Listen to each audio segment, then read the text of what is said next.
So let's start by talking about our normal attacks. Let's go Before we get into the weird special moves, let's go over normals. And I think one of the things it seemed like you wanted to do was make her mid-range game very, very strong. Mm-hmm. So let's talk about her back one, which is this magical blast. It's a low-hitting move. It's relatively fast. Yeah, it causes a pretty nice knockdown. The only way you're going to get a combo off it, really, for the most part, is using that meter burn curse, which we'll cover later. But yeah, you kind of just have to commit to it. It is safe, but you're spending the bar on hit or miss. She also has this 4-2-3, which is a mid, pretty good range. It's pretty fast, and you can actually meter burn it, and then they're trapped in a giant block of ice. Right. So that's a meter burned normal. Yes, it's a meter burn normal attack. There's a few of those in the game, and you can hit confirm this, which means like you can see, oh, it hit, and then you can go into the meter burn, and then you can get a free back three. Right. And do a big combo. Yeah, it's kind of interesting because you meter burn it before it hits. Like, it changes the beginning attack, so that also makes it so if you're punishing something that's pretty punishable, you can do 4-2-3, meter burn, back 3, forward 3, and it's all unclashable, so that's pretty nice. And something we always talk about, too, that a lot of fighting game fans really like are advancing moves. Oh, yeah. And that has a good bit of advancement to it. Another one of her key normals is her back two, which actually uses this magical energy sword. Right. It's got more range than her forward two, so you use it in those ranges where you maybe want to try and whiff punish something where it won't quite reach, or you think the person might walk back and you don't want to whiff right in front of their face, and right, etc. That's also a hit confirmable starting off the first two hits. Now, when people thought that maybe Enchantress would be a zoner, as we're seeing with these moves, she does really try to control that middle ground. Yeah, you can see even her jump attacks are good at that. This is her jump 2, and it's really, really good. A lot of range. And I think one more move to look at would be her 2-3 combo, which starts with this gut jab and then goes into this diamond. And the diamond has a lot of uses. You can actually just do it immediately and it's a combo, or you can hold it down and charge it, and if it's fully charged, it becomes an unblockable. And there's a unique twist to it. She also has 2-1, where she will hold it out, and if the opponent tries to attack, it's an auto parry that does a big chunk of damage. So that's an interesting mix-up we haven't seen with a lot of different characters. And she can dash out of it, she can cancel it. So, like, if the opponent, hey, I'm going to do the unblockable, and they're like, oh, I'm going to punish that unblockable, you'll never get me this time, you witch. Boom, they get parried. Now, here's the thing. Do the other one real quick. Do them both. Not to him. Do them away from him. So you can actually tell a difference in the diamond. Yes. So this diamond has no, like, lit up peaks, where the other one does. So if you're playing a lot, you can discern them. Yes. It's not super easy, right? But there is a difference in look. And that'll also open up one of those things where if you're looking for that, it kind of has to be held long enough for you to notice which one it is, and even then, it might be too late. There's going to be layers and layers of mix-ups of doing it and then dashing out of it, and all kind of good stuff. Is there any other normal you wanted to show? You should show her duck. That's true because it just looks cool. And her back 3 is one of my favorites in the game, and her forward 3 is a bulba strike. It does have different ranges. Which is different. Yes, her forward 3 she can actually do close, medium, and far. Several characters have a close and medium one. She's the only one that has a far one. So her forward 3 can hit from pretty far away, and then she can run up and do a combo. So for me, like players like me, that's like another special move. Essentially, yeah. Yeah, you're going to use it in ranges you normally would not use a forward 3, but I mean, that's kind of the fun of it. Let's also check out her throw, because it's definitely one of the coolest in the game. Yeah. I want to say... I just like how it came out a lot. That's really cool. I remember when I first saw you, I first saw it when there was no, like, any sort of, like, cool effects to it yet. Yes. And I was still like, that's going to be amazing. And it turned out really well. And I do love the fact that every time we do a stream, we show the throw, and we say, that's the coolest throw we've seen yet. That's actually a good point. Like last time, like Adam. Yeah, that's his true. His throw is baller. And her down 2 is also, a lot of people even noticed in the trailer, her down 2 is fantastic. It's super fast, and it's super high. It's great. So, I think you can understand that you'll notice she doesn't have a lot of high-low mix-ups. Her big overhead is 1-2-2, the second hit, and her low, like we said, you have to commit if you want to do a combo. But in the mid to long range, she's really, really strong. and I think that complements her special move. So we'll start with her Astral Soul Rip, where she tears her own soul out and then crushes it. This is a good combo ender. It's the move she'll do like a down 1 into it if she wants like a quick down 1. It's her wake-up attack. Right, it's her wake-up attack. It's punishable, but it has good range. It's one of those things where like... It's also going to be hard to punish from further away. Right, like it's one of those things where on paper it's super punishable, but if they're super far away, it's going to be kind of hard. And that's really her only typical by-the-numbers special move. From here on out, we're going to get weird. You should also show the meter. Oh yeah, that's a good So point. it's not actually by the numbers. Okay, so this is one of her resource moves. She will actually heal herself. Instead of it doing any more damage, she will take their soul into her body and absorb their soul energy into her health. Yep. So it already is starting to get weird. Yeah, and now we're going to get really weird. So she has Hell's Gate, and once the gate is active, it will actually reflect projectiles back as her own energy beam. And the cool thing is, she is fully capable of moving around and playing the game when it is out. You can see it's very fast, has really good recovery, lasts for a long, long time. And this move is going to complement the rest of her moveset. This is a move that's going to be great. She can put it out, and now Superman's like, oh man, doing Heat Zap is dangerous, and she's going to do her character power and her other buffs. Like, for example, her Curse, which I think is one of her core moves. She draws a pentagram, and then she will actually debuff the opponent. The interesting thing is, this move does not actually hit. She does it, and it's going to connect. Unless Superman is in an invincible state, like he's knocked down, or he backdashes. Yeah.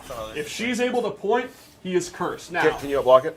This is not. Yeah, this is not an attack you can block or duck or anything like that. So, what do the curses actually do? So there's 4 different curses that can happen. That one, for example, prevents super meter from being gained. That one, if you meter burn a move, it damages you and gives Enchantress meter. One of them disables special moves from being used, and the last one is you take damage when you jump or duck. So if you put that on Sonic Fox, you're probably going to win the game if you try to do that again. Yeah, and you'll also notice it does a little bit of damage.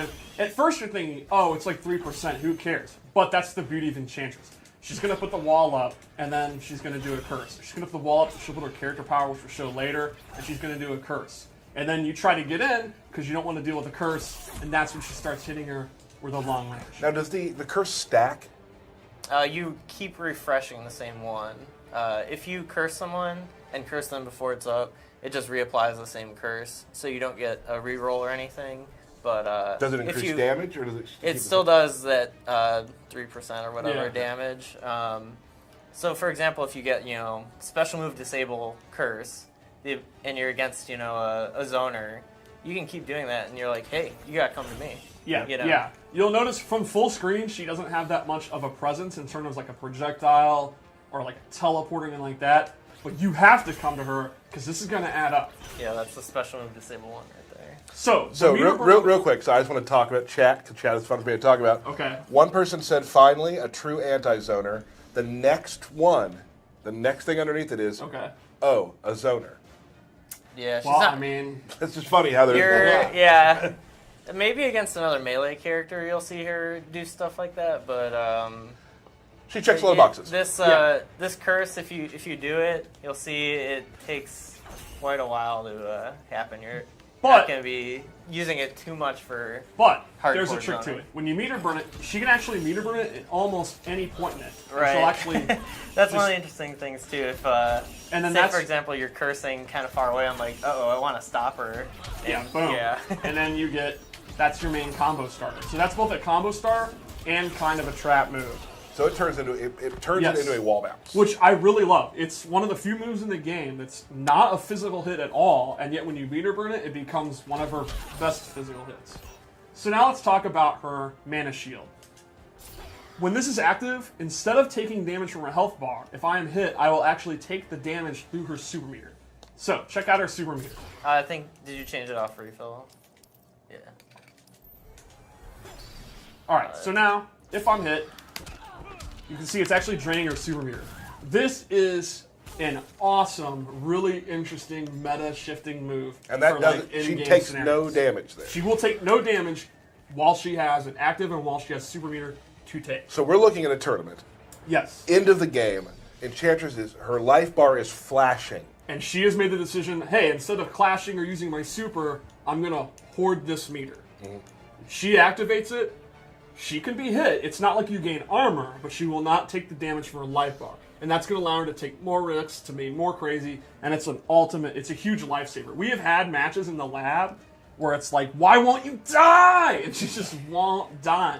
Because she had 3 to 4 bars or 2 bars or whatever. Yeah, but then again, once that happens, if she does get comboed and she's on the ground, now she's missing 2 bars a meter or more. Right, and that means she's not going to be able to clash, or will win a clash. Or the clash might lose. Yeah, she would not be able to meter burn this to do big combos. She wouldn't be able to get her health back with this. I think she's like a lot of characters in Injustice. She's not an overly strong character if she doesn't have meter. So it's you in Injustice. One of the key things is meter makes you really, really good. Clash saves your life. How do you weigh it? She has this third option, which I think is really cool. And it's not just end of game. That's just my favorite way. Yeah. You can use it for a Magic Pixel. Imagine an Enchantress player in tournament. The Magic Pixel scenario is already annoying. Like, I'm imagining her doing that. There's actually even been first rounds where... To me, that's actually, sometimes in the Injustice, the way our life bars work, you want to get as much damage out, like if you've drained their life bar, you don't want to lose yours. You want to get as much damage out till you go to second round. Too. Yep, absolutely. So, moving on, she has this parry move. Go ahead. When this is active, she will actually teleport behind them, and then, depending on the recovery move, she can actually get a combo. So this is one of the very rare full combo parries that doesn't use a bar meter. And she has a second option. She will actually drop down from the ground, and she can get a full jump in. So the parry's not that fast. It's got to be one of the slower ones, right? Yeah. But you don't even have to use a bar meter, and if they do a move with a lot of recovery, they're going to get blown up. So it's pretty effective. Yeah, it's also interesting too because if you parry a down one, for example, you're not going to be able to punish it because they recover so fast. But you're going to appear from the ceiling or behind them, and they have to react to that. It's like might be hard for them to even just block which side you're going to end up on. So let's go into her super move before we talk about her character power. Sounds good.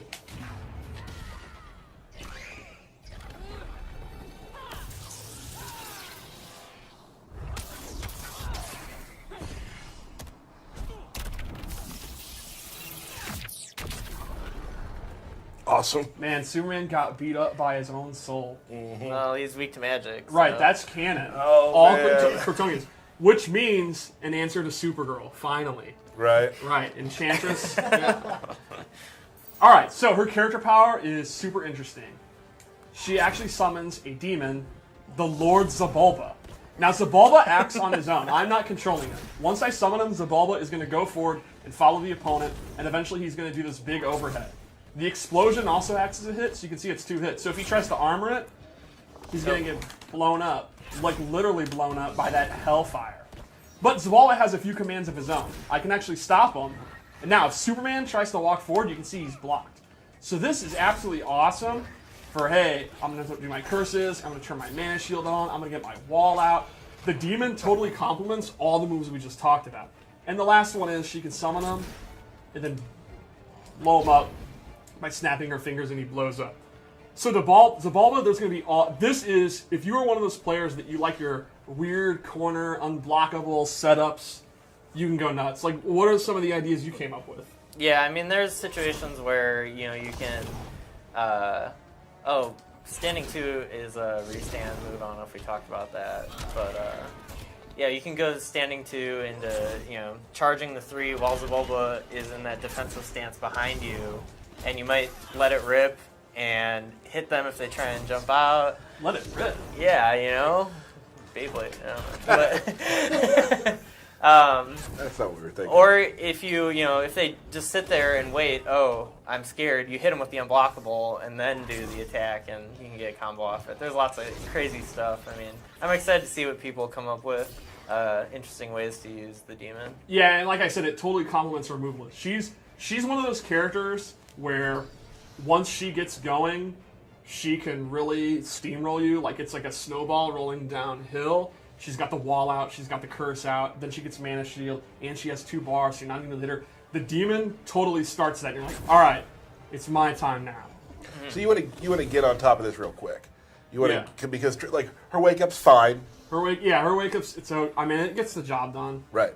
So generally, like, get on top of it early and win, or she might start using all of the what are we calling them? Resources. The resources she has. Yeah, absolutely. One thing to note too about the curse is if you have an opponent curse and do certain moves, they get amplified and consume the curse. Like her throw will do more damage than the standard 11% and give her half a bar of meter. And here's another example. You can see normally they fall out of this.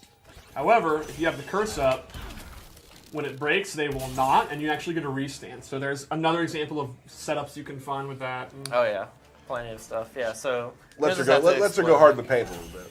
Absolutely, and that's how she rolls. Mm-hmm. She learned that from June. Did she though? Absolutely, that's canon. Okay, not everything's canon, Steve. That's canon with a K. Fine. So, I think that's kind of Enchantress's main gameplay here. I like it. Can we let's take a look? Let's talk for a second before we go back to what we're going to do next. We have some fun stuff happening in a moment. Well, I do have loadouts. We're going to do that in a second. Okay. I just want to say a few things real quick. We got the fighting game of the year from Game Informer. Yes, that's awesome. So that's a big thing. So thank you to all of our fans who voted for us. We're very happy with all of the awards the game is receiving. It's all thanks to you guys for playing the game and continuing to play the game. So really, thank you for that. We're humbled by all of that because we make games for gamers, and when gamers give back like that, it's really cool. Yes, so, that's super cool. First of all, that's awesome. After we go through the loadouts, we've decided, like we did last time when you were here, it's been a while. Yep, few months, yeah. We're going to have Dizzy and 16-Bit. I'm going to call you both by your old fighting game names. All right, I guess. That's because fine. they're going to do a best of 3 with Enchantress versus... I'm thinking Supergirl. Okay. Yeah. So you guys are going to play each other. Yep. That's awesome. And whenever you're on, people always tweet me and say, "Can we get some matches out of you guys?" Now, I know that you're seeing a lot of high-level play when me and Derek play. Right. That's some of the highest level play that you can get. People say it's not because we're a meta ahead. Yeah, you guys are playing a level that they just don't understand. It's like when you watch like a chess grandmaster and they're moving really quickly, you don't really get it. You don't appreciate it. They think we're dropping combos. Those are all resets. Those are resets. Every single one of them. Because we play each other so many times, we know what's next. I know 7 steps ahead. Mm-hmm. You know what I mean? You're playing 3-dimensional chess. Right, exactly. So now that you understand that better, maybe we won't talk as much crap on Twitch. Right.